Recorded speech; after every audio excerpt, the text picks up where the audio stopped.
Que la paix de Dieu soit avec vous. C'est la 3e épisode. Et je suis heureux d'être avec vous. Où nous parlons de l'argent. Et de son importance. De notre relation avec Dieu. Et de nos relations les uns avec les autres. Bien sûr. Tout le monde a besoin de l'argent. Comme nous l'avons déjà dit. Et nous avons toujours peur. En réalité, la plupart des gens ont peur de l'avenir. Ils ont peur. Pour cette raison, l'argent devient une matière essentielle. Tant pour les riches que pour les pauvres. Les pauvres ont toujours besoin des choses au quotidien.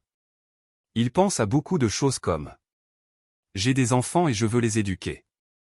Je dois payer les frais de scolarité. Je dois manger.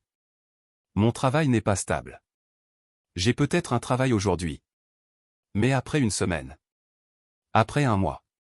Je n'aurai peut-être plus de travail. L'entreprise où je travaille n'a pas un bon statut. Surtout ces jours-ci. Donc, vous pouvez constater que les pauvres sont toujours instables et effrayés. Et, les riches sont deux types de personnes. Les riches, la plupart d'entre nous, bien sûr, sont attachés à l'argent. Et même, nous gagnons beaucoup d'argent. Peut-être bien plus que ce dont nous avons besoin. De l'argent dans les banques. De l'argent dans les investissements. De l'argent dans la bourse. Nous sommes attachés à beaucoup de choses. Nous nous inquiétons aussi. Nous avons peur. Les prix ont augmenté. Les prix ont baissé. Le prix des terres a augmenté. L'argent. L'or. Ils ont augmenté. Et ainsi de suite. Donc, tous les deux vivent dans la peur. Dans la douleur. Et ils ne savent pas ce que l'avenir leur réserve. Surtout les pauvres. Alors, que dit Dieu dans ce cas? Dieu dit: si vous avez une foi aussi grande qu'une graine de moutarde, vous pouvez dire à ces montagnes de bouger et elles bougeront. Je veux dire, pensez Y, vous et moi. Avec une foi qui a la taille d'une graine de moutarde. Qui est la plus petite parmi les graines? Si je dis à cette montagne de bouger, elle bougera. Bien sûr, les gens disent, est-ce vraiment possible? Bien sûr que c'est possible. Je vais vous raconter une histoire simple. À l'époque des Mamelouks, il y avait des Coptes, et bien sûr, la majorité de l'Égypte était chrétienne. Il y avait un gouverneur turc. Et un fanatique. Donc, c'est une histoire vraie. Il leur a dit. Il a réuni le chef de l'Église, le patriarche. Et leur a dit. Vous, dans ta Bible, vous dites.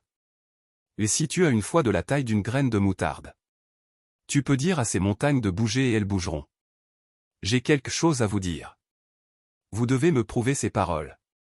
Et si les montagnes ne bougent pas, vous devriez devenir en musulman. Ou vous devriez payer le tribut. Ou bien vous serez mort. Donc, en fait, cette histoire est bouleversante. Les Coptes ont été ébranlés en Égypte. Et ont commencé à prier. Je veux dire, le sujet a tellement pris de l'ampleur. Et ils ont eu peur pour leur vie. Plus tard, ils ont dit que la Vierge Marie est apparue à un ouvrier, un cordonnier. Et lui a dit. Va voir le patriarche, le pape, et dis-lui.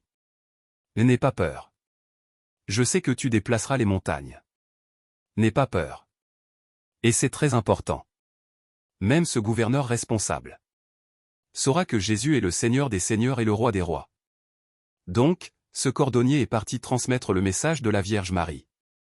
Il a demandé de rencontrer le patriarche ou le pape. Et lui a raconté l'histoire. Il lui a dit, la Vierge Marie m'a dit un message que je dois te raconter. De n'avoir pas peur. Il lui a dit, c'est très bien. Que voulons-nous de mieux que cela? Alors, ils se rassemblèrent et prièrent. Et la Vierge Marie dit de nouveau au cordonnier. Mon fils, tout ce que je veux, c'est que vous vous rassembliez tous en une longue rangée. Et que vous poussiez tous ensemble au sommet de la montagne. Poussez tous ensemble. Alors, le patriarche dit. Sachant qu'elle t'est apparue, tu dois être le premier. Il dit, non, non, je ne serai pas le premier. Je serai à côté de toi. Je serai derrière toi et je pousserai tes jambes par derrière. Et ils formèrent une longue file sur une montagne au Caire. La montagne existe encore jusqu'à nos jours. Et ils commencèrent à pousser et à prier. Et la montagne commença à bouger. Et la montagne se déplaça. Le gouverneur leur avait donné un délai précis. Pour terminer. Je veux dire, cela doit arriver, par exemple, d'ici demain. La montagne sera déplacée, sinon ils auront des ennuis. Quand le gouverneur vit que la montagne bougeait. Et que tous les gens là-bas regardaient. Qu'en fait la montagne bougeait. Il courut en avant et appela le patriarche et lui dit. Je vous prie d'arrêter. Ne faites plus rien. Parce que je vous crois. Mais si vous continuez. Tous les musulmans ici se convertiront au christianisme. Je ne vous ferai donc jamais de mal. Et considérez le problème résolu. Et c'est ainsi que les Coptes ont continué à survivre. Sinon, les Coptes seraient finis en Égypte. Et cette histoire existe encore aujourd'hui. Et l'Église. Ils ont construit des églises sur la montagne. Qui existent encore aujourd'hui. Un grand nombre d'églises. Et de monastères. Là où la montagne s'est déplacée. Et maintenant. Bien sûr. J'aimerais vous quitter et vous dire.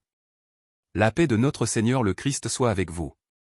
Jusqu'à la prochaine épisode. Par la volonté de Dieu.